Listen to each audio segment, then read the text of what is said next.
Hey guys, আসসালামু আলাইকুম। কেমন আছেন সবাই? আশা করছি অনেক ভালো আছেন। আমি আলহামদুলিল্লাহ অনেক ভালো আছি।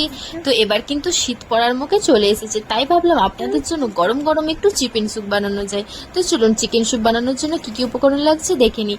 তো এখানে আমি প্রথমেই চিকেনটাকে একটু নুন, একটু ব্ল্যাক পেপার আর কয়েক কোয়া রসুন দিয়ে সিদ্ধ করে নিয়েছি।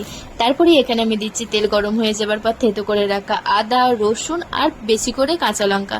আপনারা যেরকম ঝাল খান সেরকম দিয়ে দেবেন। তারপরে দিয়ে দিচ্ছি পেঁয়াজ কুচি, আর এখানে দিয়ে দেবো টমেটো কুচি, সুইট কর্ন আর দিয়ে দেবো হারা মটর।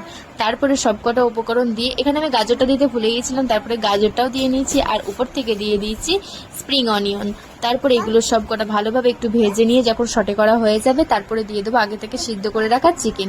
তারপরে এখানে মশলা হিসেবে দিয়ে নিচ্ছি ম্যাগি মশলা পুরো 1 প্যাকেট ভরে, আর দিয়ে নেবো অল্প একটু ব্ল্যাক পেপার। তারপরে যে সিদ্ধ করে রাখা চিকেনের স্টুটা ছিল সেই স্টুটা দিয়ে নেব। তারপরে যখন এখানে বয়েল এসে গেছে তারপরে এখানে আমি কিছু সসেস অ্যাড করে দেব, যেমন এখানে tomato sauce, soya sauce, red chilli sauce আর গ্রিন চিলি সস। বাকি যেই সসগুলো দিয়ে আর আপনাদের পছন্দ মনে করেন সেগুলো দিতে পারেন। তো তারপরে এখানে আমার বয়েল চলে এসেছে। তারপরে এখানে দিয়ে দেবো একটু ফ্রেশ ধনেপাতা কুচি। ধনেপাতা দেওয়ার পরে এখানে আমি দিয়ে নেবো কর্নফ্লাওয়ার। তো এখানে আমি একটা জিনিস মিস্টেক করেছিলাম, যেটা হচ্ছে ডিমটা আমার আগেই দেওয়া উচিত ছিল, তারপরে কর্নফ্লাওয়ার। তো এখানে আমি ডিমটা দিতে ভুলে গেছিলাম, তাই জন্য আমি এখানে কর্নফ্লাওয়ার দেওয়ার পরে উপরে দিয়ে নিয়েছি। তো আপনারা আগেই দিয়ে নেবেন। তো এইভাবেই আমার স্যুপটি রেডি হয়ে গেছে। তো গাইস, আজকের ভিডিওটি কেমন লেগেছে অবশ্যই কিন্তু কমেন্টে জানাবেন। আর যদি ভিডিওটি ভালো লেগে থাকে অবশ্যই সাবস্ক্রাইব করে আমার চ্যানেলটির পাশে থাকবেন।